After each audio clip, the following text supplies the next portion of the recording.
اتل ما أوحي إليك من الكتاب وأقم الصلاة إن الصلاة تنهى عن الفحشاء والمنكر ولذكر الله أكبر والله يعلم ما تصنعون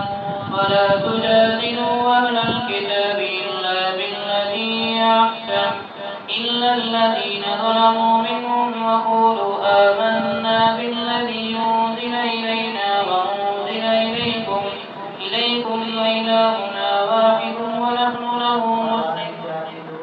وإلهنا واحد ونحن له مسلمون وكذلك أنزلنا إليك الكتاب فالذين آتيناهم الكتاب يؤمنون به ومن هؤلاء من يؤمن به وما يجحد بآياتنا إلا الكافرون وما كنت تتلو من قبله من كتاب ولا تخذه بيمينك إذا لارتاب المبطلون بل هو آيات بينات في صدور الذين أوتوا العلم وما يجحد بآياتنا إلا الظالمون فقالوا لولا أنزل عليه آيات من ربه قل إنما الآيات عند الله وإنما أنا نذير مبين أولم يكفهم أنا أنزلنا عليك الكتاب يتلى عليهم إن في ذلك لرحمة وذكرى لقوم يؤمنون قل كفى بالله بيني وبينكم شهيدا يعلم ما في السماوات والأرض والذين آمنوا بالباطل وكفروا بالله أولئك هم الخاسرون ويستعجلونك بالعذاب ولولا أجل مسمى لجاءهم العذاب وليأتينهم بغتة وهم لا يشعرون يستعجلونك بالعذاب وإن جهنم لمحيطة بالكافرين يوم يغشاهم العذاب من فوقهم ومن تحت أرجلهم ويقول ذوقوا ما كنتم تعملون يا عبادي الذين آمنوا إن أرضي واسعة فإياي فاعبدون كل نفس ذائقة الموت ثم إلينا ترجعون والذين آمنوا وعملوا الصالحات لنخرجنهم من الجنة غرفا تجري من تحتها الأنهار خالدين فيها نعم أجر العاملين الذين صبروا على ربهم يتوكلون وكأين من دابة لا تحمل رزقها الله يرزقها وإياكم وهو السميع العليم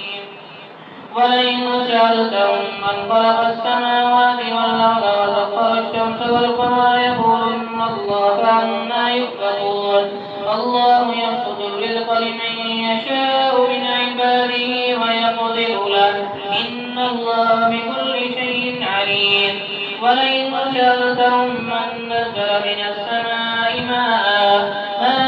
فأحيا به الأرض من بعد موتها ليقولن الله قل الحمد لله بل أكثرهم لا يعقلون وما هذه الحياة الدنيا إلا لهو ولعب وإن الدار الآخرة لهي الحيوان لو كانوا يعلمون فإذا ركبوا في الفلك دعوا الله مخلصين له الدين فلما نجاهم إلى البر إذا هم يشركون ليكفروا بما آتيناهم وليتمتعوا فسوف يعلمون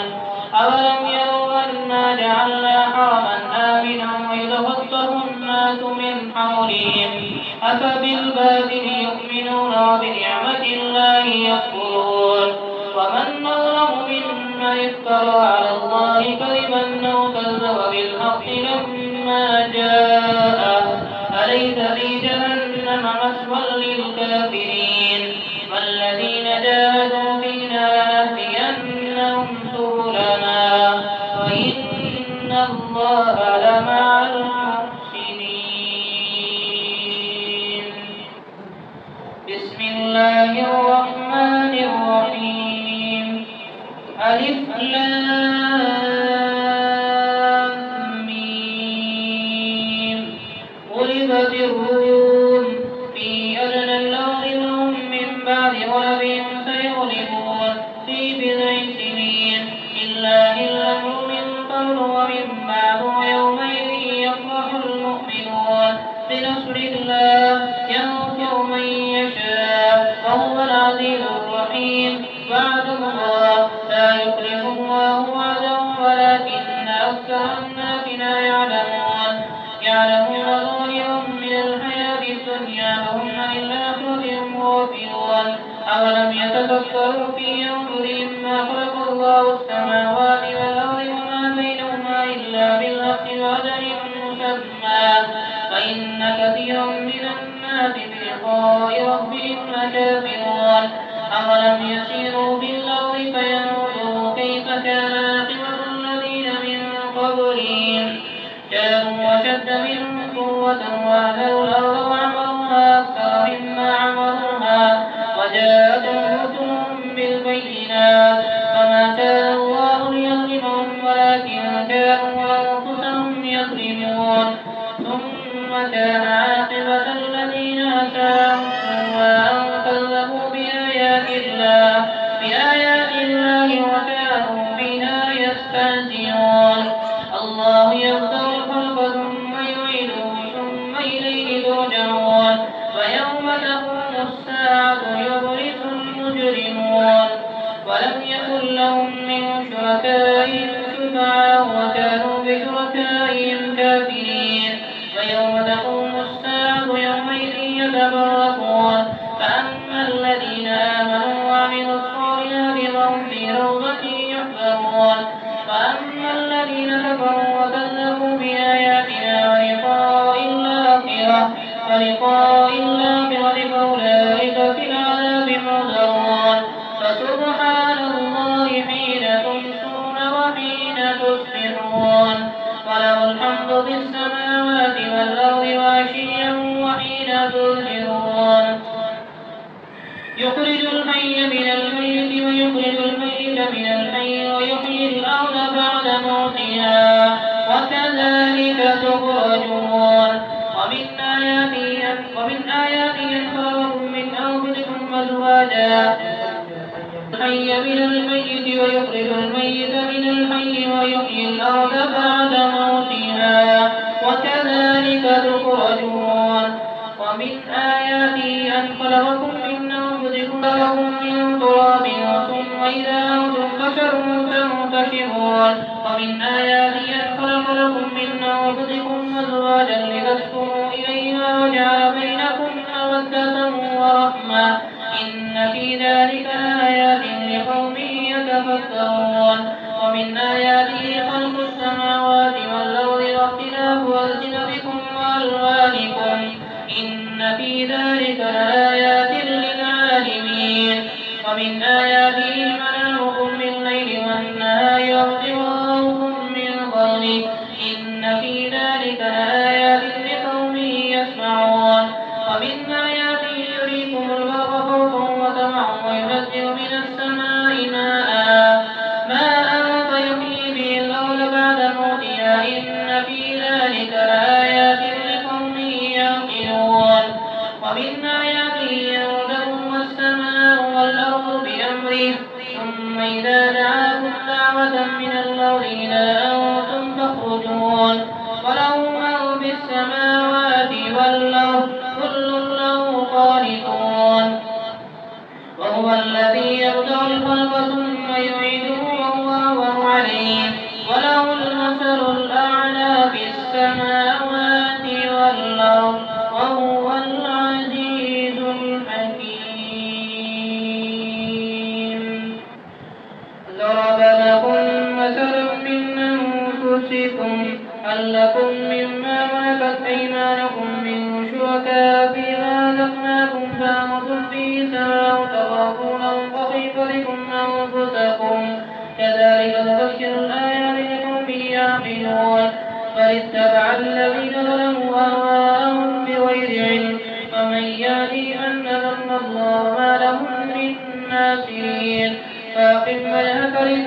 حنيفا فطرة الله التي فطر الناس عليها لا تبديل لخلق الله ذلك الدين القيم ولكن أكثر الناس لا يعلمون منيبين إليه واتقوا وأقيموا الصلاة ولا تكونوا من المشركين من الذين فرقوا دينهم وكانوا شيعا كل حزب بما لديهم فرحون فإذا مس الناس ضر دعوا ربهم منيبين إليه ثم إذا أذاقهم منه رحمة إذا فريق منهم بربهم يشركون ليكفروا بما آتيناهم فتمتعوا فسوف تعلمون أم أنزلنا عليهم سلطانا فهو يتكلم بما كانوا به يشركون وإذا أذقنا الناس رحمة فرحوا بها وإن تصبهم سيئة بما قدمت أيديهم إذا هم يقنطون أولم يروا أن الله يبسط الرزق لمن يشاء ويقدر إن في ذلك لآيات لقوم يؤمنون فآت ذا القربى حقه والمسكين وابن السبيل ذلك خير للذين يريدون وجه الله أولئك هم المفلحون وما آتيتم من ربا ليربو في أموال الناس فلا يربو عند الله وما آتيتم من زكاة تريدون وجه الله فأولئك هم المضعفون الله الذي خلقكم ثم رزقكم ثم يميتكم ثم يحييكم هل من شركائكم من يفعل من ذلكم من شيء سبحانه وتعالى عما يشركون ظهر الفساد في البر والبحر بما كسبت أيدي الناس ظهر الفساد في البر والبحر بما كسبت أيدي الناس ليذيقهم بعض الذي عملوا لعلهم يرجعون قل سيروا في الأرض فانظروا كيف كان عاقبة الذين من قبل كان أكثرهم مشركين فأقم وجهك للدين القيم من قبل أن يأتي يوم لا مرد له من الله يومئذ يستدعون من كفر فعليه كفره ومن عمل صالحا فلأنفسهم يمهدون ليجزي الذين آمنوا وعملوا الصالحات من فضله إنه لا يحب الكافرين ومن آياته أن يرسل الرياح مبشرات وليذيقكم من رحمته ولتجري الفلك بأمره ولتبتغوا من فضله ولعلكم تشكرون ولقد أرسلنا من قبلك رسلا إلى قومهم فجاءوهم بالبينات فانتقمنا من الذين أجرموا وكان حقا علينا نصر المؤمنين الله الذي يرسل الرياح فتثير سحابا فيبسطه في السماء كيف يشاء ويجعله كسفا فترى الودق يخرج من خلاله فإذا أصاب به من يشاء من عباده إذا هم يستبشرون فإن كانوا من قبل أن ينزل عليهم من قبله لمبلسين فانظر إلى آثار رحمة الله كيف يحيي الأرض بعد موتها إن ذلك لمحيي الموتى وهو على كل شيء قدير ولئن أرسلنا ريحا فرأوه مصفرا لظلوا من بعده يكفرون فإنك لا تسمع الموتى ولا تسمع ثم الدعاء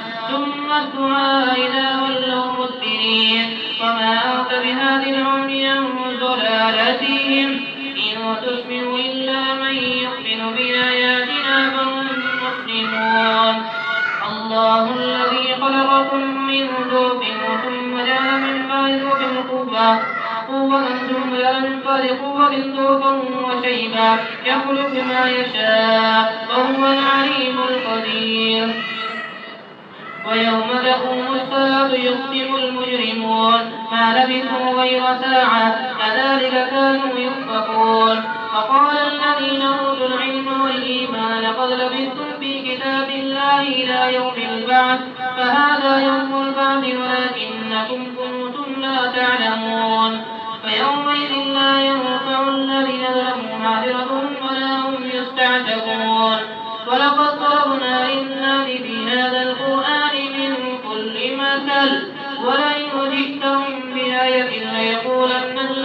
كفروا إن أنتم إلا مبطلون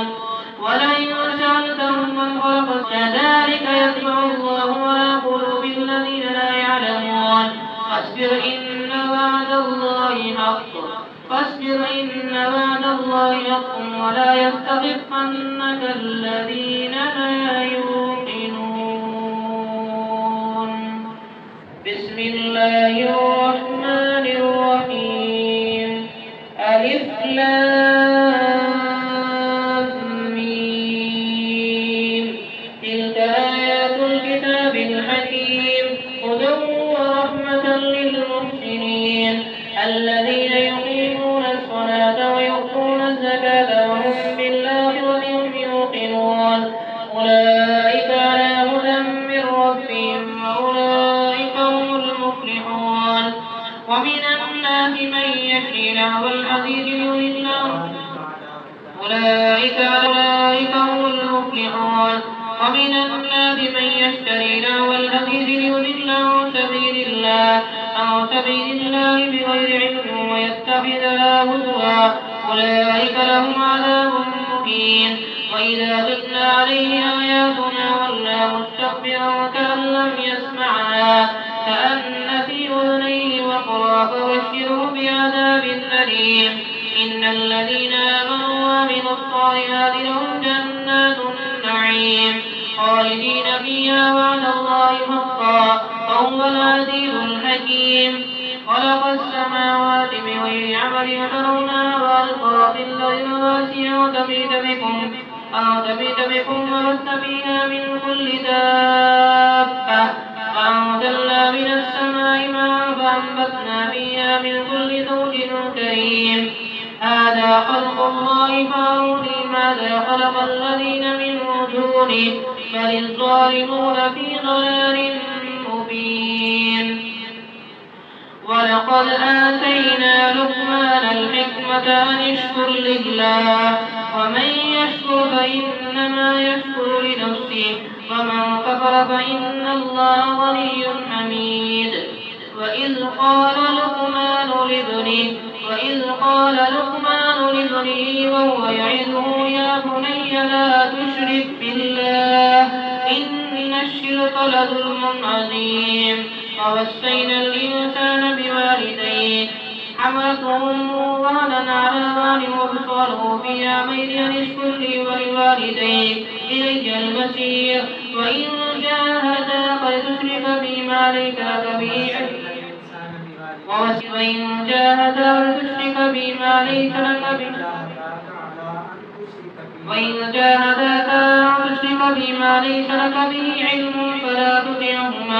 فلا تطعهما وصاحبهما في الدنيا معروفا واتبع سبيل من أناب إلي ثم إلي مرجعكم فأنبئكم بما كنتم تعملون. يا بني إنها إن تك مثقال حبة من خردل فتكن في صخرة أو في السماوات أو في الأرض يأت بها الله إن الله لطيف خبير. يا بني أقم الصلاة وأمر بالمعروف وانه عن المنكر واصبر على ما أصابك إن ذلك من عزم الأمور. ولا تصعر خدك للناس ولا تمش في الأرض مرحا إن الله لا يحب كل مختال فخور. واقصد في مشيك واغضض من صوتك إن أنكر الأصوات لصوت الحمير. ألم تروا أن الله سخر لكم ما في السماوات وما في الأرض وأسبغ عليكم نعمه ظاهرة وباطنة. ومن الناس من يجادل في الله بغير علم ولا هدى ولا كتاب منير. فإذا قيل لهم اتبعوا ما أنزل الله قالوا بل نتبع ما وجدنا عليه آباءنا أولو كان الشيطان يدعوهم إلى عذاب السعير. فمن يسلم وجهه إلى الله وهو محسن فقد استمسك بالعروة الوثقى وإلى الله عاقبة الأمور. ومن كفر فلا يحزنك كفره، إلينا مرجعهم فننبئهم بما عملوا، إن الله عليم بذات الصدور. نمتعهم قليلا ثم نضطرهم إلى عذاب غليظ، فلئن سألتهم من خلق السماوات والأرض ليقولن الله، قل الحمد لله، بل أكثرهم لا يعلمون. لله ما في السماوات والأرض، إن الله هو الغني الحميد. فلو أن ما في الأرض من شجرة أقلام فالبحر يمده من بعده 7 أبحر ما نفدت كلمات الله، إن الله عزيز حكيم. ما خلقكم ولا بعثكم إلا كنفس واحدة، إن الله سميع بصير. ألم تر أن الله يولج الليل في النهار ويولج النهار في الليل وسخر الشمس والقمر كل يجري إلى أجل مسمى وأن الله بما تعملون خبير. ذلك بأن الله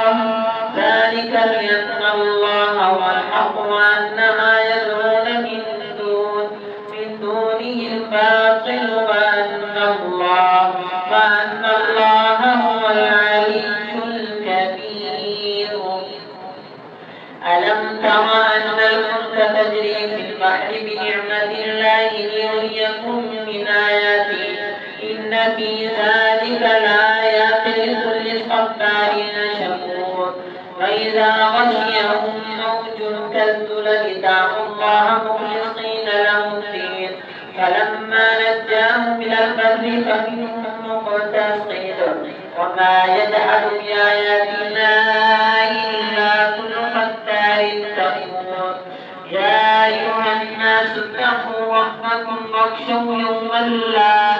يجزي والد عن ولده ولا مولود وجاز عن والده شيئا، إن وعد الله حق فلا تغرنكم الحياة الدنيا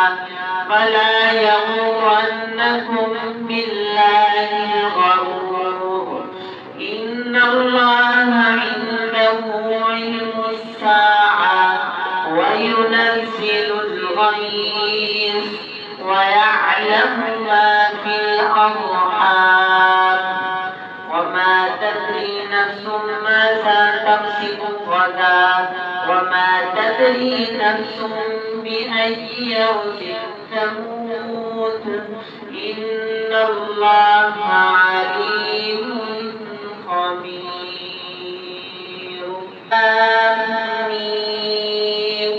تنزيل الكتاب لا ريب فيه من رب العالمين. أم يقولون افترى، بل هو الحق من ربك لتنذر قوما ما آتاهم من نذير من قبلك لعلهم يهتدون. الله الذي خلق السماوات والأرض وما بينهما في 6 أيام ثم استوى على العرش، ما لكم من دونه من ولي ولا شفيع، أفلا تتذكرون. يدبر الأمر من السماء إلى الأرض ثم يعرج إليه في يوم كان مقداره 1000 سنة مما تعدون. ذلك عالم الغيب والشهادة العزيز الرحيم، الذي أحسن كل شيء خلقه وبدأ خلق الإنسان من ثم جعل نسله من سلالة من ماء مهين ثم سواه ونفخ فيه من روحه وجعل لكم السمع والأبصار والأفئدة قليلا ما تشكرون. وقالوا أئذا ضللنا في الأرض أئنا لفي خلق جديد بل هم بلقاء ربهم كافرون. قل يتوفاكم ملك الموت الذي وكل بكم ثم إلى ربكم ترجعون. ولو ترى إذ المجرمون ناكسوا رؤوسهم عند ربهم ربنا أبصرنا فسمعنا فارجعنا نعمل صالحا إنا موقنون. ولو شئنا لآتينا كل نفس هداها ولكن حق القول مني لأملأن جهنم من الجنة والناس أجمعين. فذوقوا بما نسيتم لقاء يومكم هذا إنا نسيناكم فذوقوا عذاب الخلد بما كنتم تعملون. إنما يؤمن بآياتنا الذين إذا ذكروا بها خروا سجدا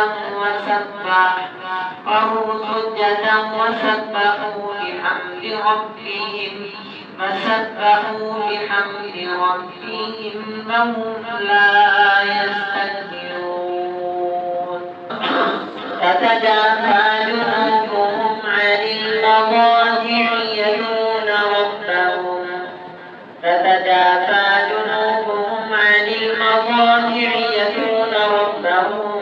يدعون ربهم خوفا وطمعا ومما رزقناهم ينفقون. فلا تعلم نفس ما أخفي لهم من قرة أعين جزاء بما كانوا يعملون. أفمن كان مؤمنا كمن كان فاسقا لا يستوون. أما الذين آمنوا وعملوا الصالحات فلهم جنات المأوى نزلا بما كانوا يعملون. وأما الذين فسقوا فمأواهم النار كلما أرادوا أن يخرجوا منها من غم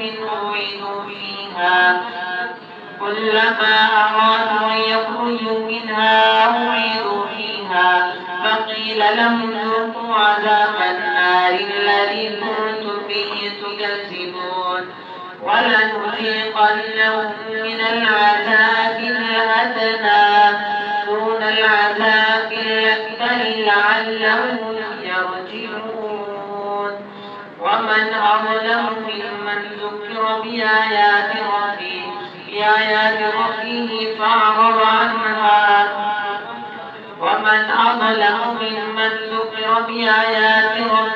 ثم أعرض عنها إنا من المجرمين منتقمون. ولقد آتينا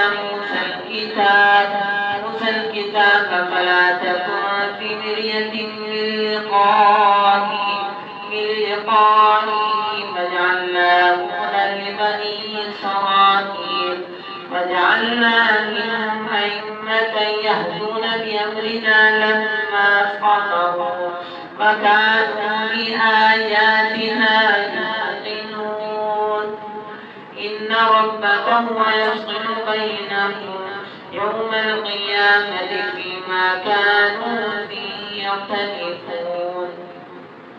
أولم يهد لهم كما أهلكنا من قبلهم من القرون يمشون في مساكنهم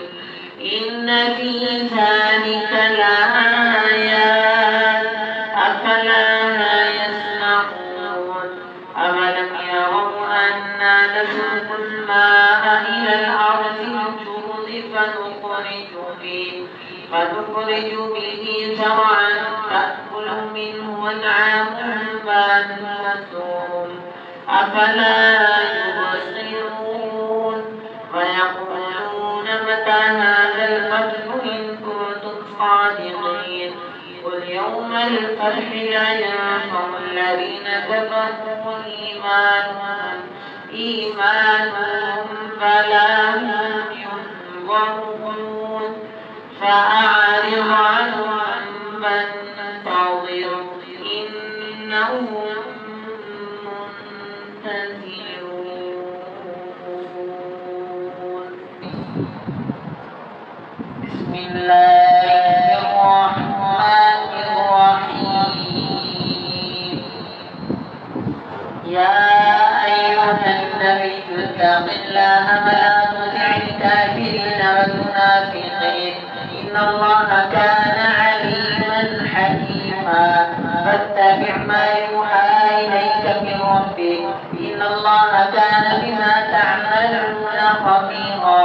فتوكل على الله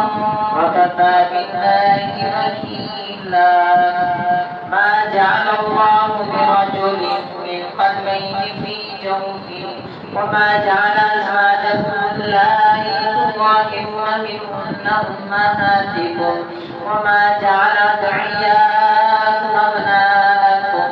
ذلكم قولكم بأفواهكم والله يقول الحق وهو يهدي السبيل ادعوهم لآبائهم وأقسط عند الله فإن لم تعلموا آباءهم فإخوانكم في الدين ومواليكم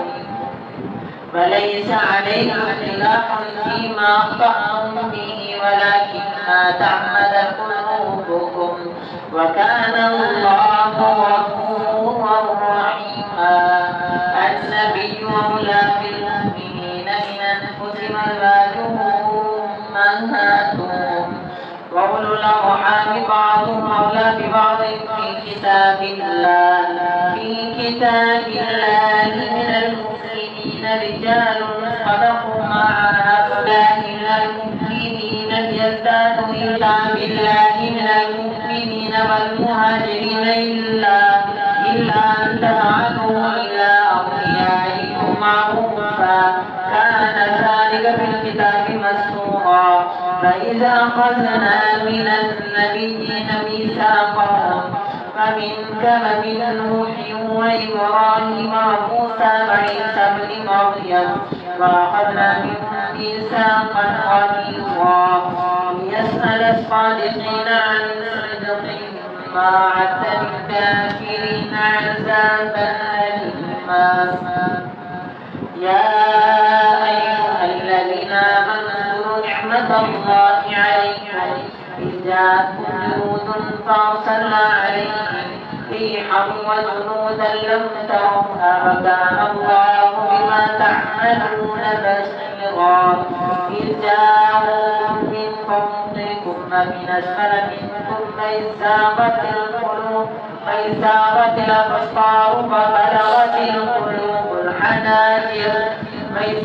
الأبصار وبلغت القلوب الحناجر وتظنون بالله الظنونا هنالك ابتلي المؤمنون وزلزلوا زلزالا شديدا. وإذ يقول المنافقون والذين في قلوبهم مرض ما وعدنا الله ورسوله إلا غرورا. وإذ قالت طائفة منهم يا أهل يثرب لا مقام لكم فارجعوا ويستأذن فريق منهم النبي يقولون إن بيوتنا عورة وما هي بعورة إن يريدون إلا فرارا ولو سئلت عليهم من أقطارها ثم سئلوا الفتنة لآتوها وما تلبسوا بها إلا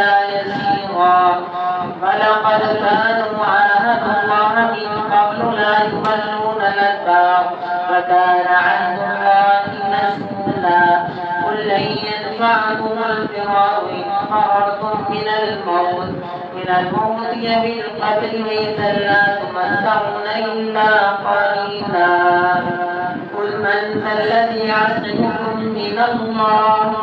الله إن أراد بكم سوءا أو أراد بكم رحمة ولا يجدون لهم من دون الله وليا ولا نصيرا.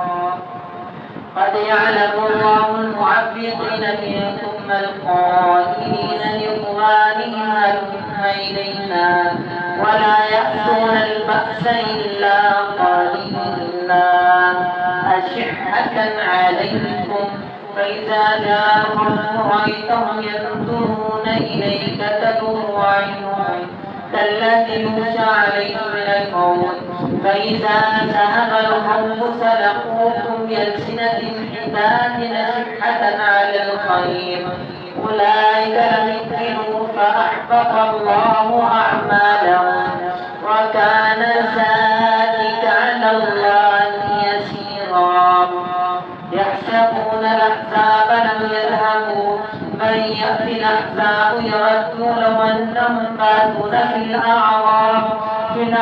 يسألون عن أنبائكم ولو كانوا فيكم ما قاتلوا إلا قليلا. لقد كان لكم في رسول الله أسوة حسنة لمن كان يرجو الله واليوم الآخر فذكر الله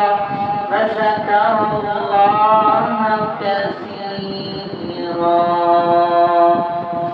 فلما رأى المؤمنون الأحزاب قالوا هذا ما وعدنا الله ورسوله فصدق الله ورسوله وما زادهم إلا إيمانا وتسليما. من المؤمنين رجال صدقوا ما عاهدوا الله عليه فمنهم من قضى نحبه ومنهم من ينتظر وما بدلوا تبديلا. يسأل الصادقين عن صدقهم يجزي الله الصادقين بصدقهم ويعذب المنافقين إن شاء يتوب عليهم وكان الله كان غفورا رحيما. ورد الله الذين كفروا بغيظهم لم ينالوا خيرا وكفى الله المؤمنين القتال وكان الله قويا عزيزا. فأنزل الذين ظاهرهم من أهل الكتاب من صياصيهم